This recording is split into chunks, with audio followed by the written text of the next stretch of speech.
Hello. Welcome back to my YouTube channel. कल के class में हमने बी1 के बारे में पढ़ा था। आज बी1 के कार्य के बारे में पढ़ेंगे।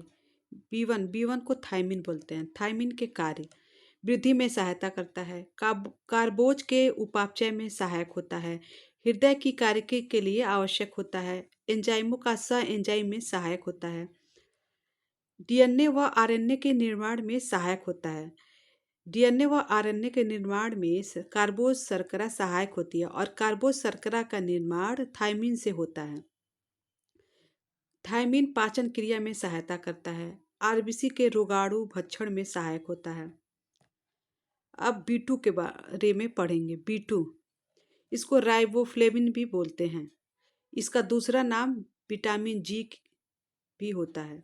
विटामिन बी2 को बी2 जी के नाम से भी जानते हैं। बी2 जी, इसको बी2 जी के ट्रिक से याद कर सकते हैं। राइबोफ्लेविन को बी2 बोलते हैं और बी2 को विटामिन जी भी बोलते हैं। स्रोत: पनीर, अंडा, यीस्ट, मांस, यकृत, अनाजें, दाल, फलियां, सब्जियां इत्यादि होती हैं।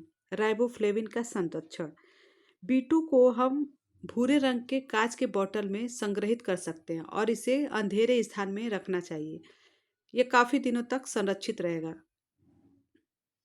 राइबोफ्लेविन पराबैंगनी किरणों की उपस्थिति में ल्यूमीफ्लेविन बनाता है। राइबोफ्लेविन क्षारीय होता है। राइबोफ्लेविन के कार्य: उपापचय में सहायता करता है, एंजाइमों का सह एंजाइम के रूप में सहायक होता है, एड्रिनल हार्मोन के संश्लेषण में सहायता करता है। बी2 छोटी आंत में संग्रहित होता है।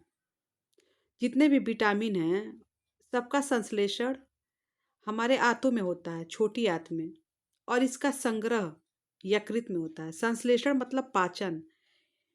सारे विटामिन का पाचन छोटी आंत में होता है और इसका संग्रह और यह स्टोर यकृत में होता है, हृदय में, जिसको लीवर बोलते हैं। विटामिन बी और सी का उत्सर्जन यूरिन, मल और पसीने के द्वारा होता है क्योंकि यह जल में घुलनशील होते हैं।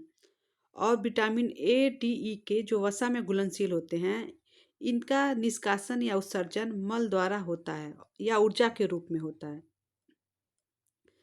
शरीर में सभी पदार्थों का संग्रह यकृत में होता है। जितने भी पदार्थ होते हैं जो हम खाते हैं, कार्बोज, विटामिन, फैट, इन सब का संग्रह लीवर में होता है।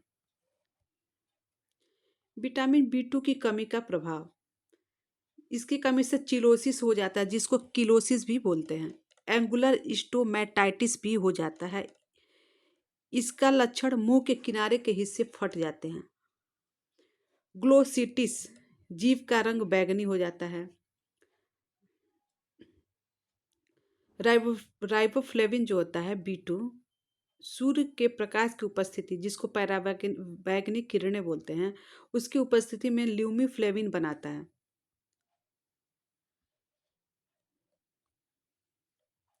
एफ बदलकर एफ हो जाता है। एफ का full form flavin adeno dichloride होता है और एफ का full form flavin mono dichloride होता है। बी2 की कमी से पुरुषों में अंडकोश पर घाव हो जाते हैं। बी2 के अभाव में इंसुलिन हार्मोन सक्रिय नहीं हो पाते हैं, इसलिए कार्बोज का पाचन सही से नहीं हो पाता है। कार्बोज के पाचन के लिए विटामिन बी2 का या विटामिन बी वर्ग के जितने विटामिन हैं, जिसमें स्पेशली बी1, बी2 का होना जरूरी होता है। विटामिन बी थ्री को नियासिन भी बोलते हैं। इसका कई नाम है, निकोटिनिक अम्ल या निकोटिनामाइड अम्ल के नाम से जानते हैं। स्रोत: बी2 के स्रोत, बीटी के बी3 सॉरी बी3 के स्रोत: ईस्ट, मांस, यकृत, मछली, दूध, मटर। बी3 को पेलेग्रा विरोधक विटामिन भी बोलते हैं। जो पेलेग्रा होता है यह इटालियन शब्द है, यह दो शब्दों से मिलकर बना है, पैली और एग्रा। पैली का अर्थ होता है खुरदुरी, भद्दी त्वचा, और एग्रा का अर्थ होता है त्वचा। B3 को NAD भी कहते हैं। जो NAD होता है इसको निकोटिनामाइड एडेनिन डाइन्यूक्लियोटाइड भी कहते हैं। और B3 के दो को एंजाइम होते हैं, एक NAD और एक NADP। यह B3 के को एंजाइम है। ये जो को एंजाइम है NAD और NADP, ये नियासिन के मुख्य घटक हैं। B3 के कमी का प्रभाव। इसकी कमी से पेलेग्रा रोग होता है जिसको 3D रोग बोलते हैं। Diarrhoea, dementia, dermatitis. Diarrhoea, dementia जिसको पागलपन बोलते हैं, डर्मेटाइटिस ये त्वचा से संबंधित रोग होता है। और अगर ये तीनों रोग एक साथ हो जाए और इस पर कंट्रोल नहीं हो पाता है तो चौथा डी डेथ हो जाता है।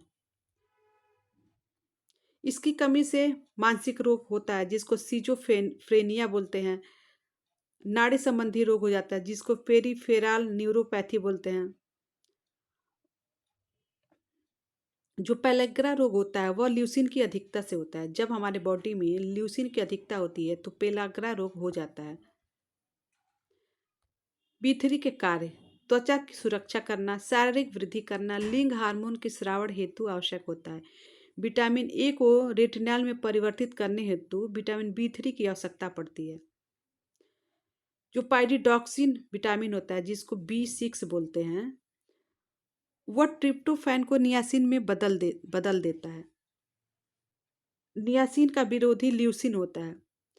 और जो ल्यूसिन होता है वो मक्के में मिलता है, वो मक्के में ज़्यादा मिलता है। ल्यूसिन का कार्य होता है कि ट्रिप्टोफैन को नियासिन में बदलने नहीं देना। ल्यूसिन का मुख्य कार्य होता है जो ट्रिप्टोफैन होता है। ट्रिप्टोफैन आवश्यक अमीनो एसिड होता है जो हमारे बॉडी के लिए आवश्यक होता है, उसको नियासिन में बदलने नहीं देता है। नियासिन का दोस्त पाइरिडॉक्सिन होता है और नियासिन का दुश्मन ल्यूसिन होता है। 60 ग्राम ट्रिप्टोफैन लेने पे 1 ग्राम नियासिन प्राप्त होता है और 60 माइक्रोग्राम ट्रिप्टोफैन शरीर में जाकर 1 ग्राम नियासिन में बदल जाता है। विटामिन B5 जिसको पेंटोथोनिक अम्ल बोलते हैं, जो पेंटोथोनिक अम्ल होता है ग्रीक भाषा का शब्द होता है। और B5 हर जगह पाया जाता है, हर भोजन में पाया जाता है, इसलिए इसको एवरीवेयर बोलते हैं, हर जगह पाया जाने वाला विटामिन। इसके कार्य होता है एंजाइम का मुख्य घटक होता है। अपचय में सहायक होता है। एड्रिनल स्रावण हेतु आवश्यक होता है। वृद्धि एवं विकास में सहायता करता है B5। इसकी कमी का प्रभाव। चर्म रोग होता है, वृद्धि कम होती है, बाल सफ़ेद हो जाते हैं, जनन क्षमता में कमी आती है। जो रॉयल जेली फिश होती है उसमें पेंटोथेनिक अम्ल सर्वाधिक पाया जाता है। रॉयल जेली फिश में दूध में सर्वाधिक मात्रा में ट्रिप्टोफैन अमीनो एसिड पाया जाता है।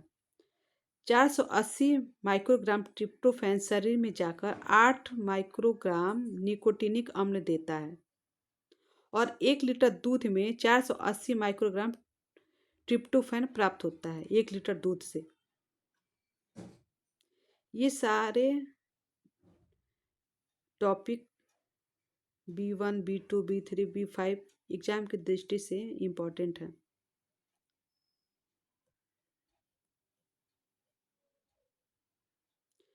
मेरे वीडियो को लाइक, सब्सक्राइब और शेयर ज़रूर कीजिए। Thank you.